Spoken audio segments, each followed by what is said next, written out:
El ajedrez es un juego de mesa que consta de un tablero que se divide en 64 cuadros, en donde se mueven un total de 32 piezas entre dos jugadores. A primera vista podría parecer algo simple y también muy aburrido, pero como dijera el célebre escritor Miguel de Cervantes, el ajedrez es semejante a la vida, ya que existe una gran complejidad en este juego y sobre todo una complejidad matemática.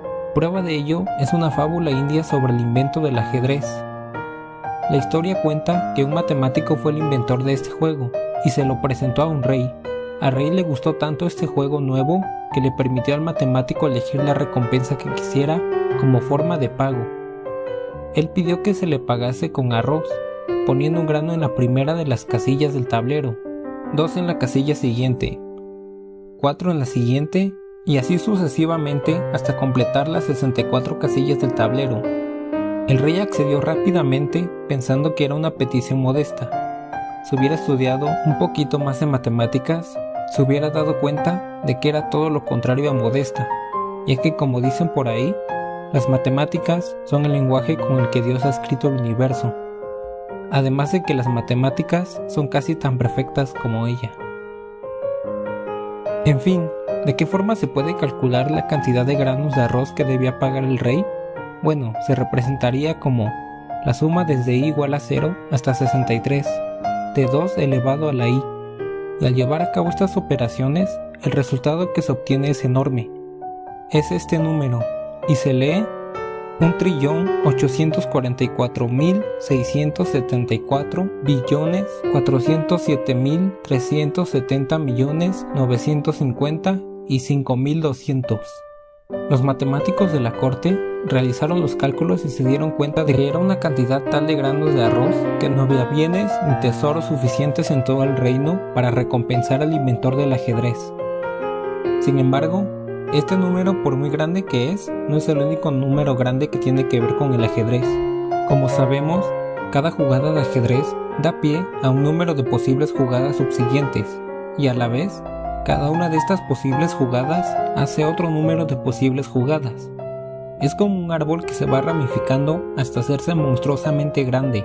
Por ejemplo, al comenzar una partida de ajedrez, tenemos a nuestra disposición 20 posibles jugadas, 16 jugadas distintas que son posibles para los peones y 4 posibles con los caballos.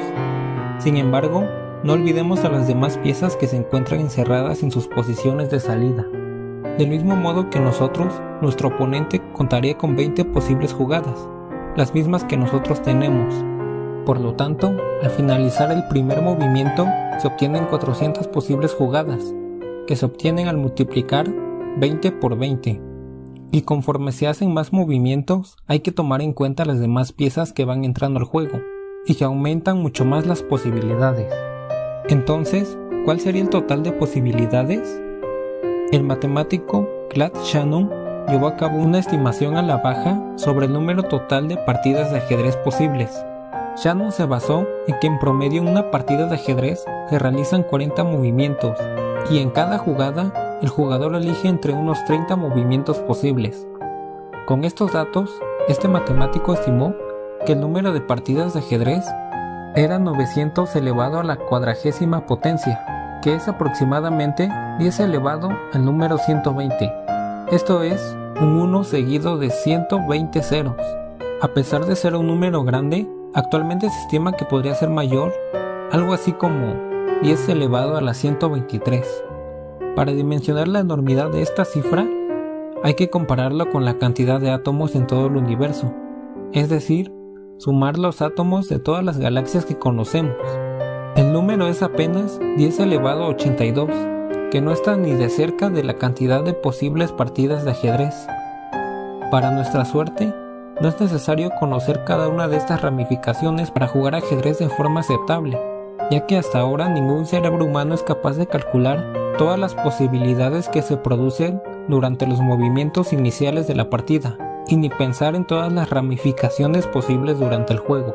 El ajedrez entre humanos es una mezcla entre la capacidad para el reconocimiento de patrones, estudio, intuición y una parte muy pequeña de cálculo.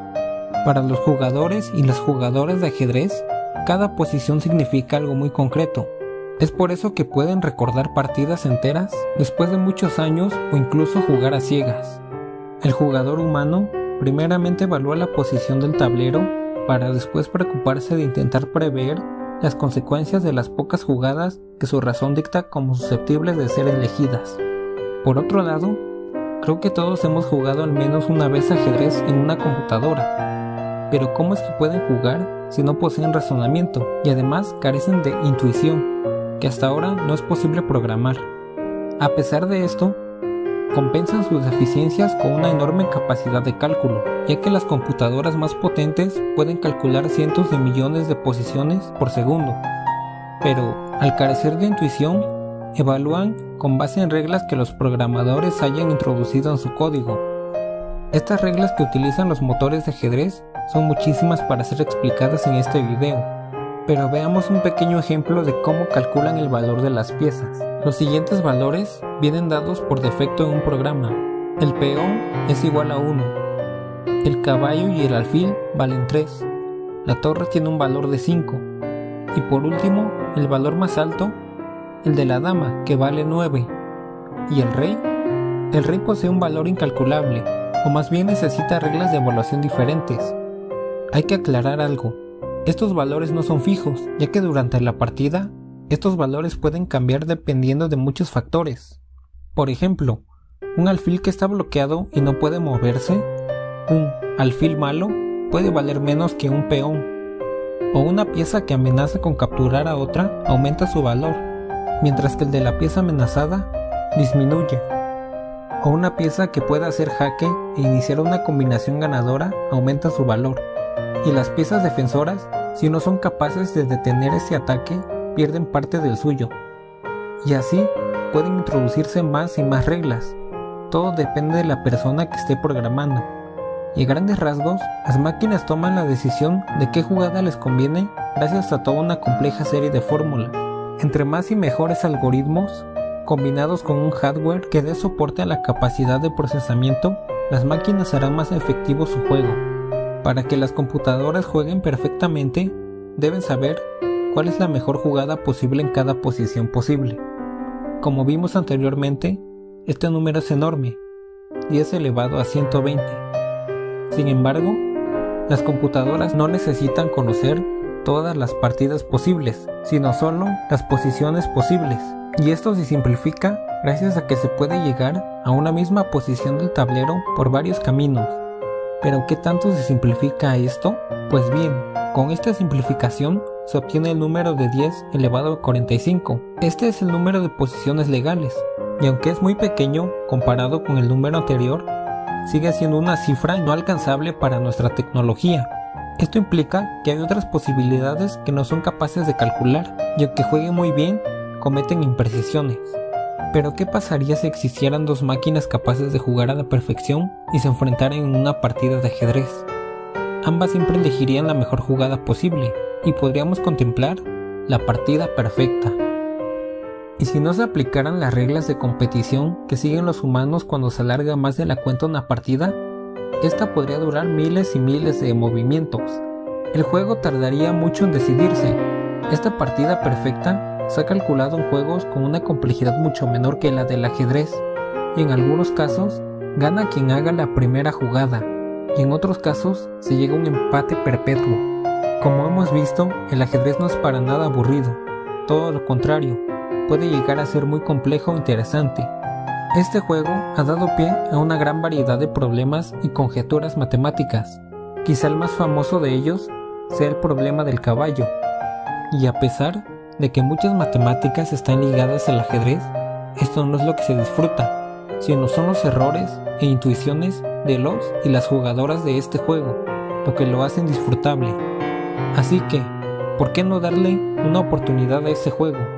Y si empiezas jugando mal, no te desanimes, recuerda que hasta las máquinas también se equivocan, o como dijera el gran ajedrecista Bobby Fischer, el ajedrez es la vida. No olvides suscribirte al canal y activar las notificaciones para que te avisen cuando el ajolote se ponga su bata.